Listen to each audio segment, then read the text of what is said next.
Oh, sorry. We had Are we live? Sorry, we were. Good morning, coffee moaners. Are we here? We had a number of problems there. Sorry if you're listening or watching. We just want to double check before we get so far involved in all the nonsense we're going to dribble your way. Can you hear us? Can you see us? Is it making sense? Yes. No one said yes yet. Yes. No one is. You're just being You're just being positive. Do you know what? I'm going to be positive all day today. Oh, fantastic. Well, you usually hate it. Yeah, I know. I only thought. Can you hear us? I'm going to keep talking. Yeah, carry on talking. Yes, Jill Kelly says yes. Thank you. Good morning, everybody. Lovely to have you with us this morning. Is anybody using a boat? Because at one point yesterday, I thought we might have to. I don't think I've ever seen rain quite like that outside yesterday. Right.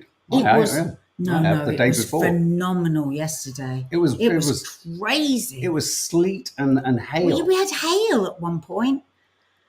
If you're watching from another sunny country, this is us. but this is also global warming. So when it's too warm, we have to worry. When it's too wet, we have to worry because it's global warming. But anyway, let's not start with that. Well, you took us there. You took us there, and now you've pulled us out again. No, I pulled you out because I'm being positive today.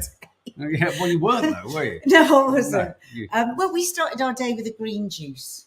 Yeah, I'm still recovering from that. Yeah, it was about that 2 hours ago. Really green juice. Funny because I came down this morning. I said to Mark, "Would you like a cup of tea?" And he went, "Yes, please." I went, "No, you can't have one." And then I burst out laughing, and he went, "Why?" And I went, "No, sorry, you just can't." It must have seemed so cruel. But I said, I just can no longer put 5 sweeteners into your tea in the morning. I never thought I was getting 5. I thought I was getting 4. But whenever I give you 4, you say that's not enough. You're very loud today. So sorry. So I felt so bad that I went to all the trouble of making a green juice. Yes. Which actually is a labour of love. Cutting up all the celery, the cucumber, the mint, putting it through the thing. Anyway, so I was carrying it over to Mark. When you do a fresh juice, it has a beautiful head on top, a bit like a good ale. And as I was carrying it over to you, I thought, my God, how our lives have changed. Because that could have been 20 years ago, a pint that you'd have for breakfast, but now it's green juice. Jordan Rodway's just said, first one I've caught live, and he may be wondering what the hell the point was. What were you whittering on about? I was just really struck by your sobriety again. Oh. So I was worried about your gut. Right. Then I carry over this green juice that looks like a beer, because he's 20 years sober this year. And I handed it to you, and you were so sweet. You just took it and drank it. I know. Well, I did say, when you said I can't have 5 sweeteners, I don't have 5, I have 4.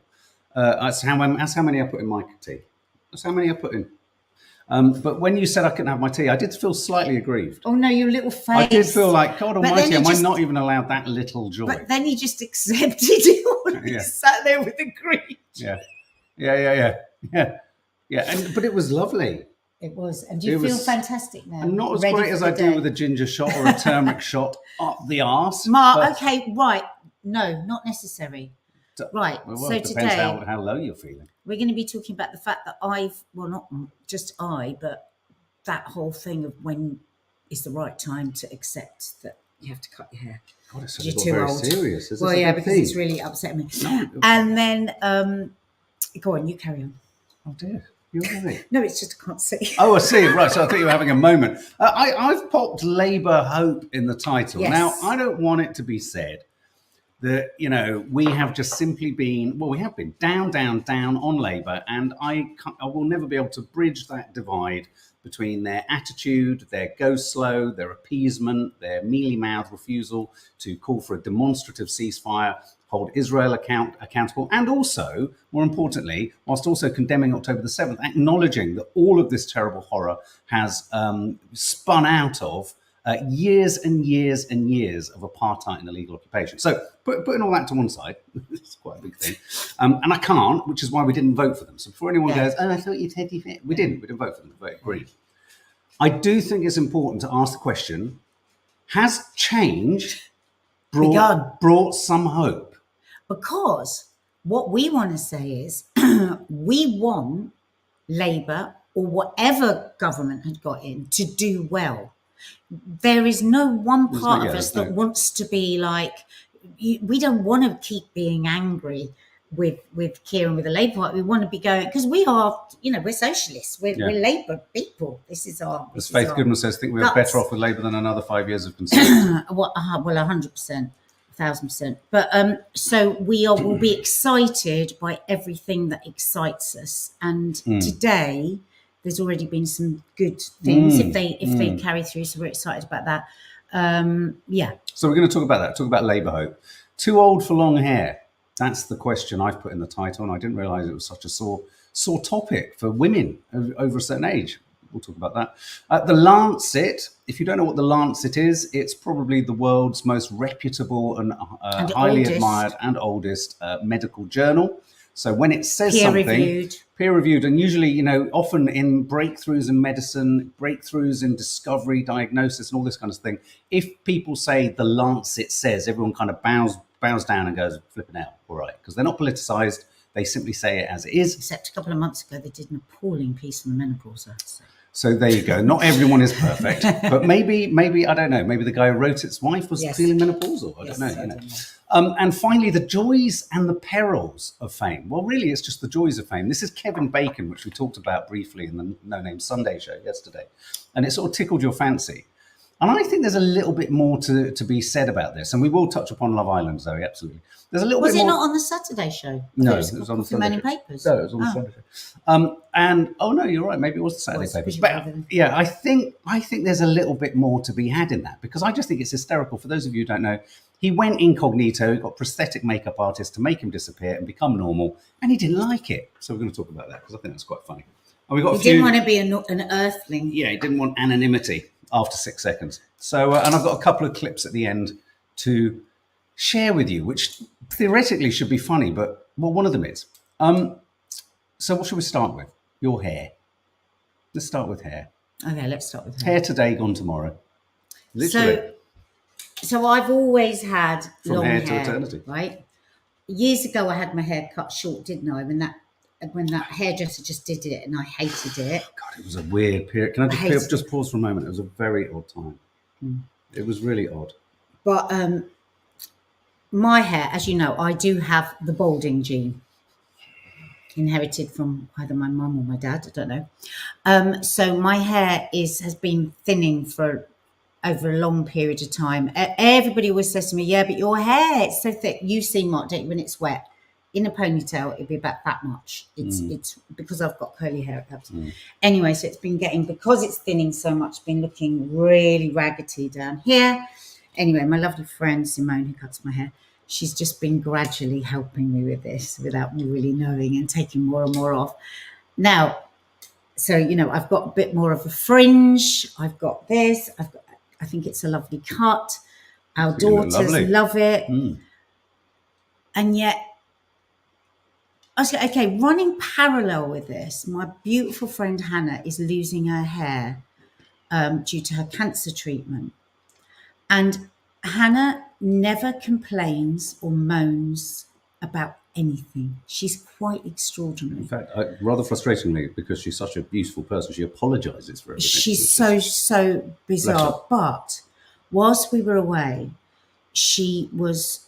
I've never seen her so frantic about something, and it was her hair. Yes. And everyone was saying to her, "Oh, it doesn't matter." And I took her to one side. I said, "Listen, in no way is this the same. Of course it is not in any way the same. But all I want to say to you is my hair thinning so much. I'm seeing your anxiety, because other people saying, don't be anxious about it." And I said, and I honestly, I can empathise with it. Of course, it's not the same thing. And she was like, "Oh, can you?" We were had a moment where we were like, yeah.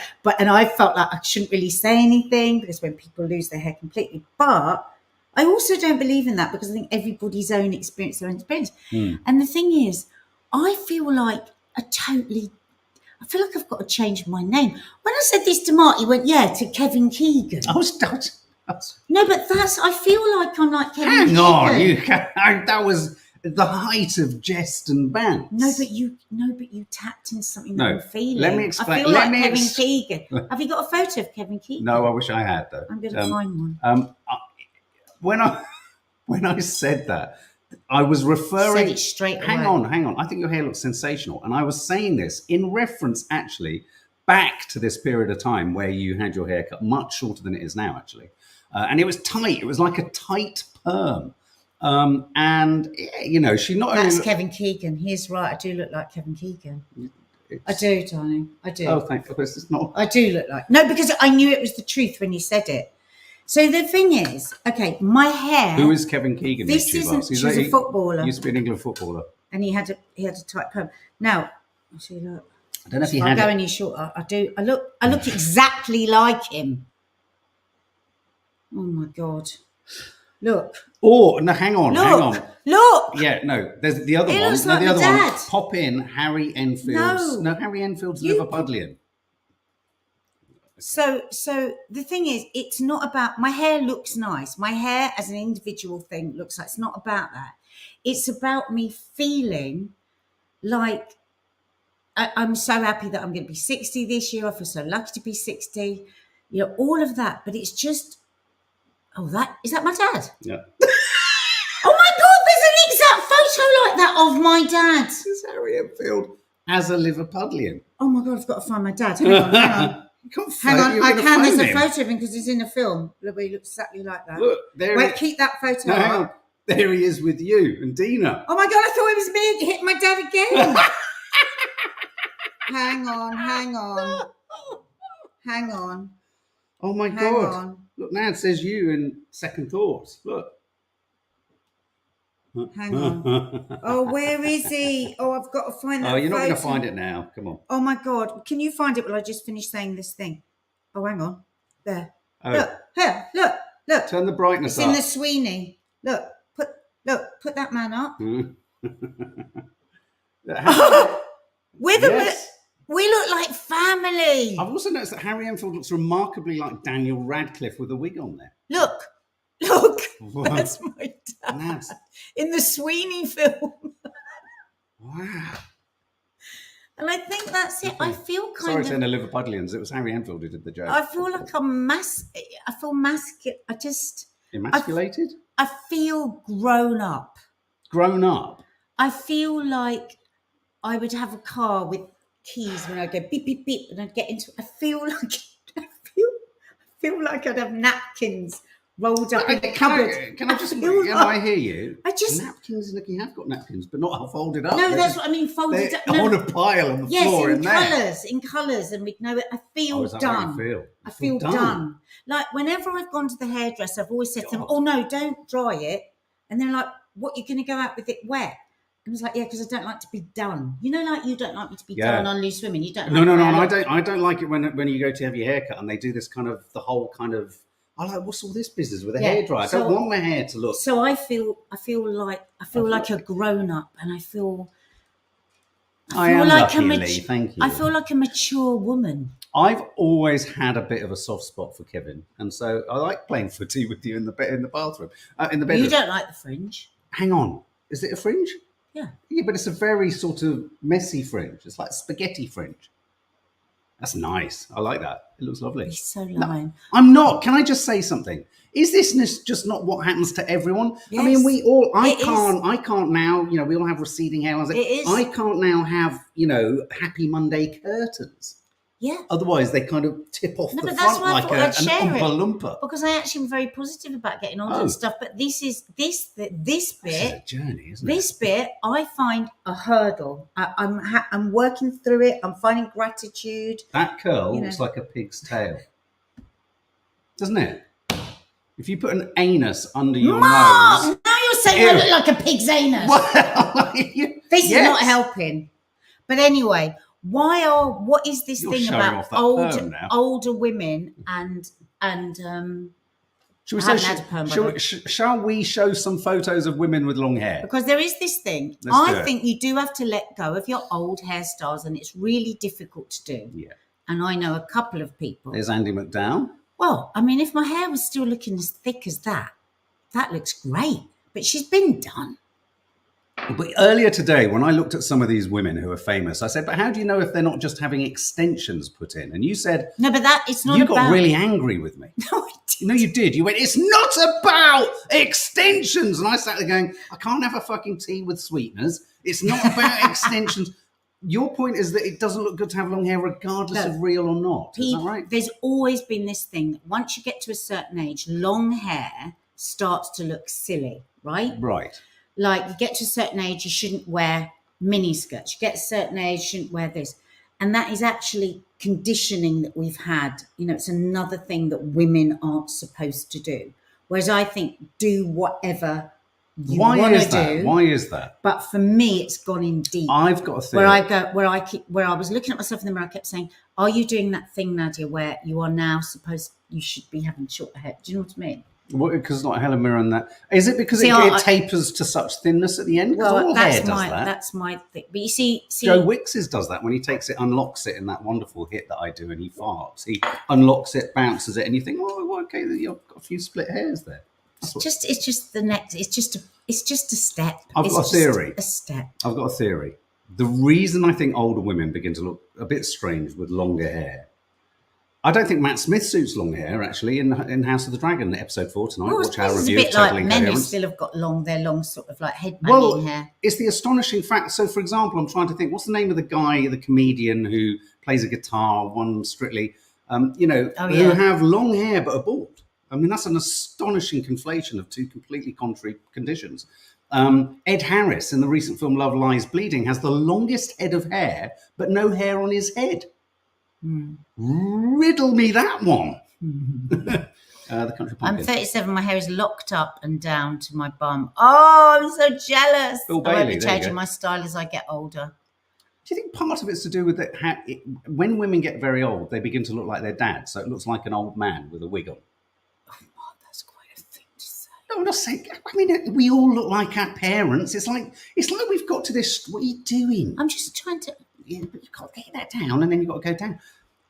We've got to this ludicrous point where we can't say that people just, as you get older, we're all children of parents. I sometimes look like my mum. I don't know if I look like my dad, but I guess I do. And age. My hair's thinning too with menopause. My hair's always naturally thin, so not great now. But like you, I'm trying to be grateful for other things. Hannah puts it all in perspective. It does. And we did. And I had a really good conversation with Hannah. And she was like, listen, it's still your experience. Do you know what I mean? But it does help me be grateful. But it's not really about the way I'm looking. It's the way that I'm feeling, that I'm moving through. It's about getting older. There's so many things, your period stops and then you become menopause, then you become postmenopausal, then you have to start thinking about your knees, then you go for a massage like I did last week, and the woman said, is it supposed to go? Do you need to step onto the table? No, I said, is my shoulder supposed to go donk? She goes, donk. that little, those numbers that you put down on the form when you came in, this is and she meant my date of birth. Oh. So it's all these things where you go, like, I'm in the gym and I look at people, or on Instagram, and you see those people, when they're leaping up onto there, and I think, I want to do that. I can do a lunge. I can do a jump.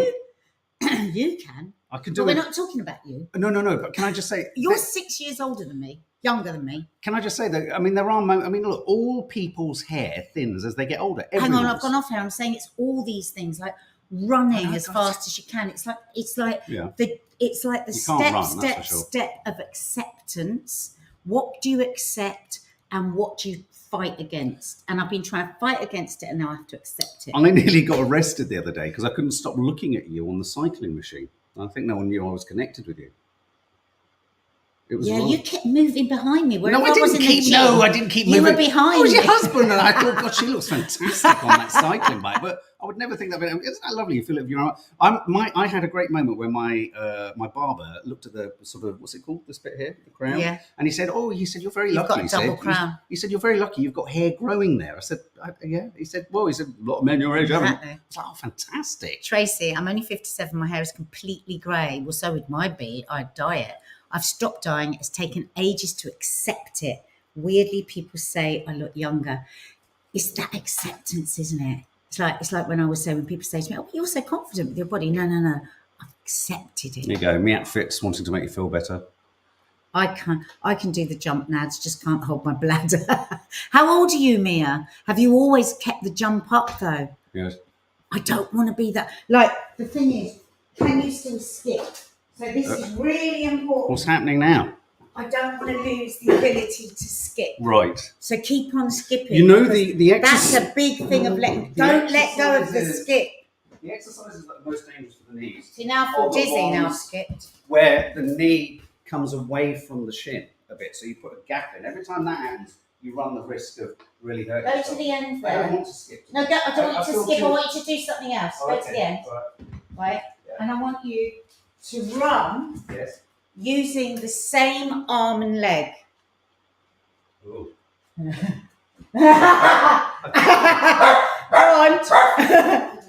on. Run.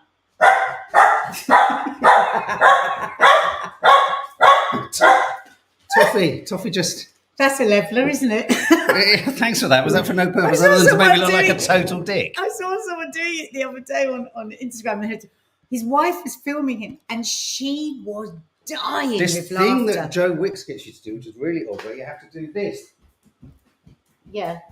Opposite arm left. Yeah. Stop it, Toff. It's so annoying. She always ruins our fun, bless her. Yeah, it's a funny one, that. What were we talking about there? Hair. Oh, right. Yeah. Okay, well there you go. Accepting getting older, really. Yeah.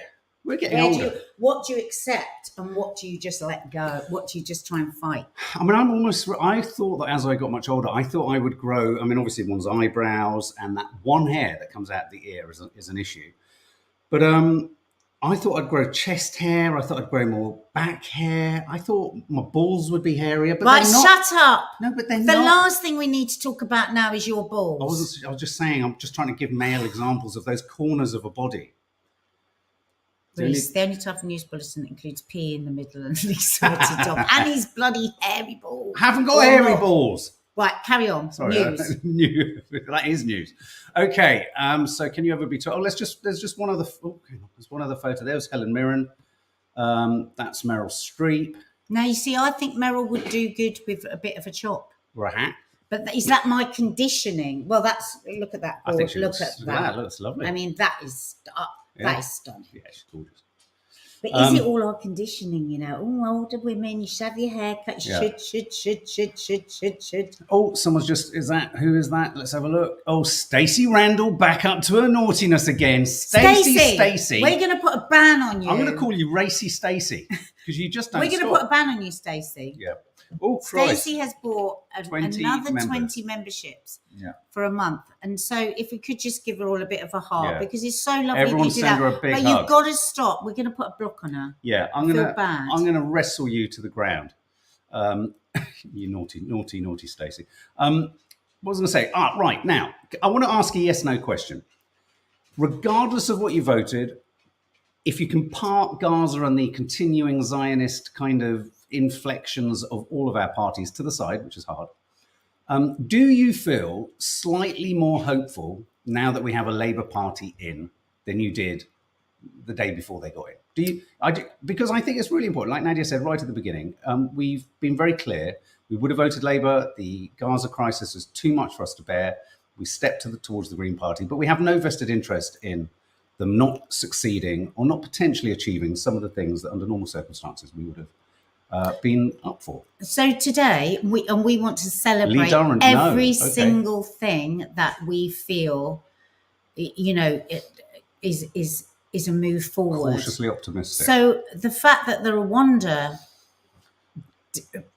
debacle has been cancelled, is that the right word? Rwanda, yeah. Right. Yeah. Do you know 300 million the Tories spent on that? Mm-hmm. How do you feel about that? That's your tax money. Did anything come of it? No, and we were prepared to go against international law. But they've stopped that. They've come in and they've stopped that. It's less about what they've actually announced there. I just heard Keir Starmer, and the reason I wanted to ask this question was there was a moment earlier today where Keir Starmer talked, I thought for the first time, without feeling like you had that monotone didgeridoo kind of safe voice. Yeah, sort of don't say anything off script. And he said, look, and he was just really candid, and I quite liked it.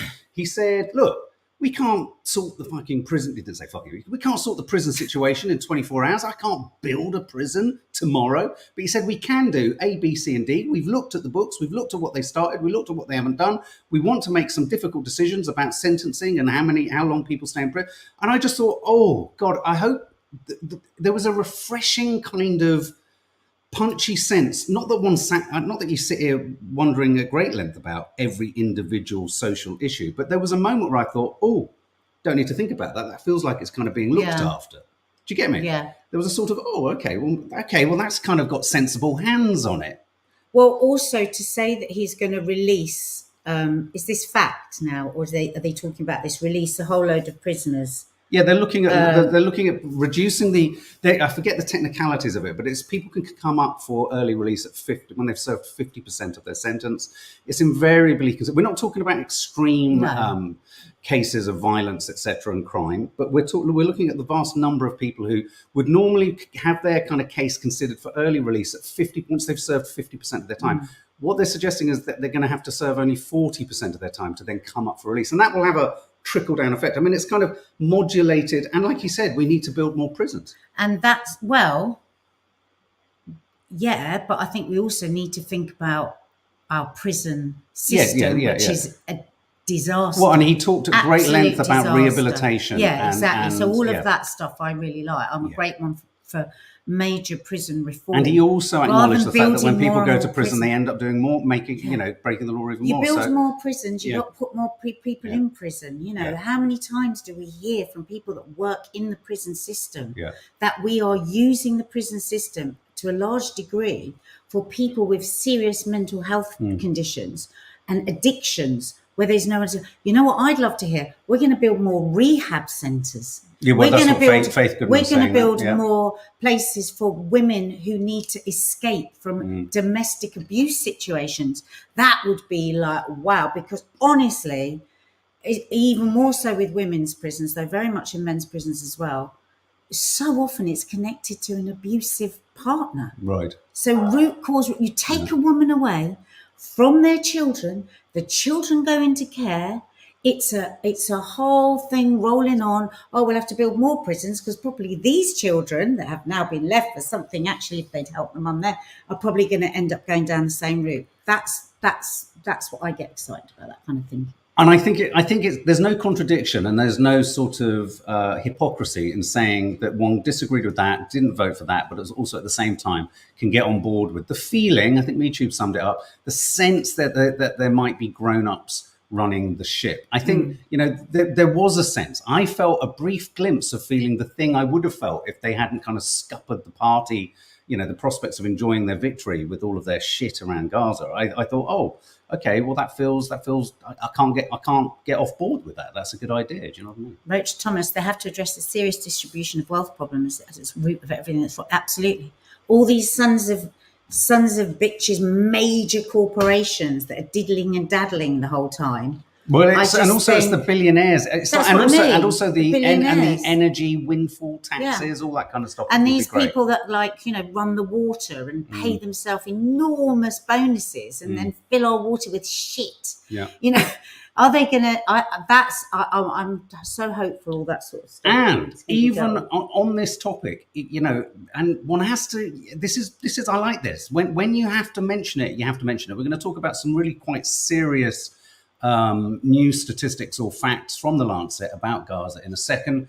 But I do want to share this because I posted on Instagram over the weekend really angrily about Keir Starmer and two things I feel he needs to do to demonstrate change. One was to stop the Foreign Office's attempt to essentially filibuster, delay and pervert the course of justice in terms of the ICC seeking arrest warrants for Netanyahu and Gallant. The Guardian is reporting this morning that Labour is expected to drop the challenge to the ICC over the Netanyahu arrest warrant. This is brilliant. Great news. Brilliant news. Great UK news. government appears unlikely to go ahead with this legal bid, which can only, when you look at it, was only ever an attempt to slow things down, stop things, and prevent accountability. for the Israeli government. Now, he has been on the phone. He's obviously said he wants to stay great friends with Israel and support them in their hour of need and facing everything that Israel is facing in the area. But he's also spoken to Mahmoud Abbas, and he said, we believe in a two-state solution. At that point, I get off board because everyone has said that since time immemorial. We believe in a two-state solution while we're watching that state be pulverized to nothing. Absolutely. Which takes us not nicely to the Lancet. Absolutely. So, but one has to acknowledge when something changes, and that was one of the things I said. Now they have to explore and examine all of the arms sales contracts that are going to Israel too. But yes, the Lancet over the weekend. This is massive news, and as yet, it is not on any mainstream media. Seen it anywhere. As yet, and in fact, it was only drawn to our attention by Miss Anne Harriman. And also Danny fucking Price on Instagram has also been reporting about this too. And I went to the original article in the Lancet. Now, this is a piece in the Lancet which, right in the first paragraph, reestablishes the fact that whilst, and I know me and Nadia were talking about what does this mean, whilst the Israeli authorities, I would say that's Netanyahu and don't refuse to acknowledge the Gaza Health Ministry's casualties numbers, Israeli intelligence treat them as trustworthy. And I think that's based upon the fact, I've often seen this said, it's based upon the fact that with all previous conflicts, because there's been many other moments where Israel have mowed the lawn in Gaza, the statistics that have been reported by the Gaza Health Ministry have always proved to be somewhat accurate. There's never a sort of inflation or vast inflation of them or a reduction. They're usually accurate. So there's that, first and foremost. Israeli intelligence services usually use these figures as reliable. Put that to one side. The Lancet's piece looks at how counting the dead actually stacks up. And here's a really, really unpalatable fact in the whole thing. One of the details is that so they've reported 35,091 deaths as identified, as recorded officially, as in they have bodies or with bits of bodies. Yeah. No, they have 30% of that number are not identified. They have the parts and remains and the DNA of up to 10 to 12,000 people. They still can't identify because they're so. But damaged. Can you imagine in that situation with no healthcare, no nothing? Yeah. How is DNA being collected and tested anyway? Exactly.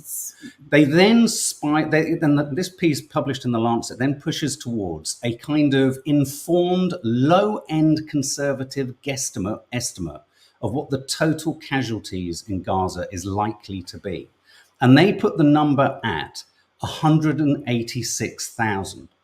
If you use the same sort of metric, they're using a metric where if this is the number of people we know have died, 35,000, when you then look at the amount of structural bombed damage that's been inflicted on the area, I think the UN was reporting 55% of buildings have been knocked down. When you then cross-reference that and you look at all other war zones, all other conflicts around the world, there is an increase in casualty count when the amount of infrastructure damage has happened like it has here, that you could then take the original number of identifiable, even though you haven't identified all the people, but you've got 35,000. You can then extend from that 3 to 15 times that for the number of actual deaths in the entire conflict. What they're saying is there can be anywhere between 3 to 15 times the official number unaccounted for deaths that will never get picked up or will simply just have disappeared and simply will have gone under the rubble or just literally have been blown into absolute dust. Their guesstimate is only if you use 4%. So 4 times the amount of casualties. So between 3 to 15 times the number of direct deaths is what usually ends up being the total. And on their guesstimate of just going to the lower end of 4 times, it's 186,000, which is absolutely petrifying. And I was saying a couple of weeks ago, I think the number will end up being between 200,000 to 250,000. And there was a kind of, I saw somewhere a population count. There are 200,000 unaccounted for. There was a population of 2.3 million. And now I think satellite imagery, aid agencies helping in assisting in all of the kind of evacuations and moving from pillar to post have put the population at 2.1 million. So there are 200,000 unaccounted for. Why is that story not being picked up? It's unbelievable. The Lancet. If ever the BBC had Guys, to report I'm going to this. do a post about this on my feed. I'd really appreciate it if you could share it. As many of you that care about this could share it, because I just think it's shameful that it's not been reported and it needs to be shared. I've always felt that the Far number and would be wide. two, and of course, within that So number, that nobody can say at the end of it, oh, we had no idea there was a genocide taking. Oh God, we had no idea. Me too. We need to get it trending on socials. You're absolutely we really right. do. Please. A little bit like the post I posted yesterday, where the BBC reports a missile strike by Russia Russia hits Ukrainian civilians, but when Gazans die, explosion kills Gazans. Israel doesn't kill anyone. Gazans it's the only place in the world where Gazans just die. But 4-year-olds are called ladies. A young lady has been shot. 4-year-olds. No, we all know why it is, but it's just we're not hearing it. We're not seeing it, and it's all well and good. Keir saying two-state solution, change, and all the rest of it. What are you going to do? Yeah, brilliant that you stopped the ICC thing, but it's just we're going to share it on our socials. It's just please share. But I guess the Lancet, you know what? The Lancet is probably anti-Semitic, if you ask Netanyahu. That'll be what comes next. That's what it's all about. Kevin Bacon, right, just briefly. Kevin Bacon made himself anonymous, had some prosthetics put on, went down the shopping mall in Los Angeles and didn't like it. He had to queue for a coffee. He got walked into. He had doors fell flat in his face. He said at one point, no one told me they love me. And I wanted to ask. I love that. Would anyone like to be in the other way around? Would anyone like to be famous? Do you think fame is all it's cracked up to be? Me and Nadia have this constant sort of debate. We touched upon it at the weekend, where Nadia we'll go to, I don't know, coffee shop, say, like, as an example. That's where he's at. And you'll come out and you go, oh my God, they're so nice in there. And they're so lovely. And I've been in there a week before, and now I don't say anything because I know that you find it depressing. And I go, yes, because it's you, babe. But can I also say something else? Right, I'm also really, really friendly with people. So am I. I do, like, if I can just say something. Oh my God, I am so friendly to people in coffee shops. Can I just say something? Like, everyone, I'm friendly with everyone. Ever since before I was on telly, I would get fairly nice things back from people because I was always very like. Well, I do generally too, think because I'm very nice to people too. I don't like to think that people are just nice to me because I'm off the telly. You have to get a reality check. When people get to know you, they realise it's because you are actually a genuinely nice person. But you can't pretend that a huge part of what hits you is, But I also think that's familiarity because they go, oh, I know her. Because of course. You would be the first to say, wouldn't you? Like when people come up to me when we're out and about, they don't come up to me like I'm a famous person. They just go, oh, Nadia, hello, because they feel like they know me. So that's like, but absolutely, I remember years and years ago when I was working for Linda Bellingham, and she would always say this, oh, everybody's so lovely. I don't know. And we would all say, me and the young girls that like were all friends with her, would go, she doesn't realise it's because she's Linda Bellingham. Yeah. And everybody is lovely to her. But she was lovely as well. But there is that moment when people go, oh, I know you, you know. Yeah. No, and that isn't, I'm not, no, I feel like you're sort of getting defensive. No, I'm not. I'm agreeing and also saying other things as well. No, I think absolutely. If you're somebody off the telly, you walk into somebody and there's a shift of a feeling, isn't it? It goes around the room. It's that person off the telly. I know that because I do that every single time myself when somebody comes. If we see somebody well known, don't we go, don't do anything, don't say anything, just over there, look. Yeah. But I mean, the thing is, I am actively, not in a fake way. I just find I'm just like my granddad. Actually, I chat away with people, shops, cars. Daddy's always like, you don't have to be so chatty, and I'm like, but that's how I want to do it. Sorry, I'm keeping you Sorry. Up. So no, it's not that. It's you allow me to have it. It's something else. Boredom. No. What is it? Nothing. Short hair, hairy throat. Anyway, I just don't think the vast majority of people get the same treatment. And I think it's interesting that and what I liked about what he said was, he says, I don't like it. But no, I mean, it doesn't really matter whether people get the same. We know people don't. But I love that he said, I'm going to try it. And he went, actually, it's fucking horrible. Yeah, he's like, fuck this. I don't know if any of you have watched Love Uncovered, which is this kind of dating show with a twist, isn't it? Famous footballers, ex-famous footballers. I've never heard of any of them. In this country. Well, no, because they were in Mexico and all over the place. Yeah. And they are sick and tired of girls just wanting them just for the fact that they're rich footballers and they've got flash cars and expensive watches. So they take them all to America and they put them in this apartment block with American girls who've got no idea about football. Yes. And then they want to go like, but they discover people don't want them. The girls don't fancy them. Yeah. They don't point them at. It's literally heartbreaking. Actually. Tears a strip off them, really. It really does. Yeah, but Yeah. I don't think it's about wanting a strip to be torn off them. It's like, it's reality. But there must it's like, be would Donald Trump have ever had anyone in his bedroom if he didn't have the charisma? I don't know what you said. I don't think Nadia knows what you're saying. That has what he wants, gets what he wants, is financially, crazily rich. Yeah. It's a package. A person is a package. But I do think it's a very real thing, everything that you've just said, which is it can't be nice if you are famous. And this show that Nadia's talking about speaks to this. If the only way you are acknowledged is through your status and you're given value only through your status. So in a sense, because for you, it's like, oh no, is that the only reason you're being nice to me? And that's what Sawalha sounds like. No. You are nice. Of course you're nice. But it's like, it's that weird thing, isn't it? For normal civilians, you walk in somewhere and you're just treated normally. And there isn't any special treatment. So anyway, I just want to show a couple of clips for you. Did anyone watch the football? Did anyone enjoy the football? Football turn off? Nadia didn't even know the football was on. So I'm just going to show you this. This is a wonderful, wonderful clip at the Old Vic. At the Old Vic, James Corden and his co-star, before the curtains went up on his show, imagine this for the film we're making if this had happened. James Corden ran onto stage before the show, and because the penalty shootout started, this happened. Oh, it says England through to Euro. They shared the penalty shootout with the audience. That's just popped up on my phone. Come on, Trent! He's going to score.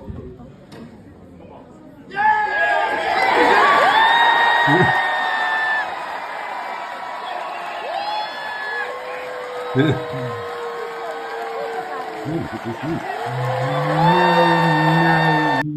Ooh. No. What's happening here? What's going on? No. Is that a play? No, it was before the play started. It hadn't started. Oh, before he didn't put, I thought, did he play. stop things and do it? Oh, right. Oh, no, that's great. Because he knows that people would have been distracted. Absolutely. No, that's good. I thought to sit on stage and share it, I like that. Oh, no, I love that. I like but that. That comes with extraordinary arrogance and fame that I can just do something that's so out of the... Yeah, you know what I mean? Yeah. Take the piss out of the whole procedure here and do this. I guess so. Now, for animal lovers, I'm not promoting. I just wanted to show you the contrast of two things. In Spain, it's bull run. Is it Spain? Yeah, bull run time. 6 injured in a bull run at San Fermin. Why do this? I don't understand. What's going on? Why is this exciting? Why do they? Has anybody died? So the bull is 6 people have been petrified. injured. The bull is petrified. They're crushed and injured and dying. It's humans at their most stupid. Insanity. I don't understand it. I can't believe this still goes on. But I just want to show you a clip as an antidote to that, which obviously, poor Bull's absolutely right. Do you know what? It's macho shit. Yes. Isn't it? Yeah. Those bulls are doing that because they're terrified. Imagine how scary that is for them and scary for the people. They're not interested in goring, but here's the thing. Suburban neighbourhood in England, here's a contrast. A Ring doorbell picked up this. Boy running for his life. Teenage boy. Just look in the top right. A herd of cows. They scare the shit out of me. Was found wandering around town. I've oh lost my exactly. God. Yeah, the cows ran through the streets. Look, but what's funny is the bulls in Spain are fucking fast and nutty and on steroids. This lot are just like, yeah, let's go. Let's get to Costa Coffee. But I spoke to a doctor. I think I shared this with you at the time, guys, a couple of years ago. And it's an A&E doctor. Was it a woman? I can't remember now. But anyway, they said that injuries that they get in from cows. Yeah. Like, don't just walk into a field of cows and think you're going to be okay, because they could get spooked and they could run after you and they could knock you over and they could trample you, and the injury, and it is really awful. I've been right all my life to be scared of cows going across fields, and everyone's always going to be, oh, don't be ridiculous, they're cows, but they're huge, wild animals. Absolutely. And when wild animals are scared, they can come for you. Yeah. Did you see that woman last week? That shark attack. Oh my God! What? And then the shark just carried on sort of hanging around. It just stayed watching, and looked like she was bleeding to death. Anyway, I saw the interview with her the next day. It was awful. She was amazing. She said, It was Oh. totally my fault. I had a fish on my stick. As soon as the doctors allow it, I'll She be had a back fish in the on her water. stick? She's a diver. Oh, I see. She said the shark went for the fish and got her arm. Louise Pritchard knows someone who was killed by cows. Yeah, Wow. honestly, it's... And Reese Roberts says, I had that experience when I went to Glastonbury 2022 and I had a face-off Oh, with a cow. don't. They're frightening. I wonder what you're supposed to do when you're scared of a cow. You do this.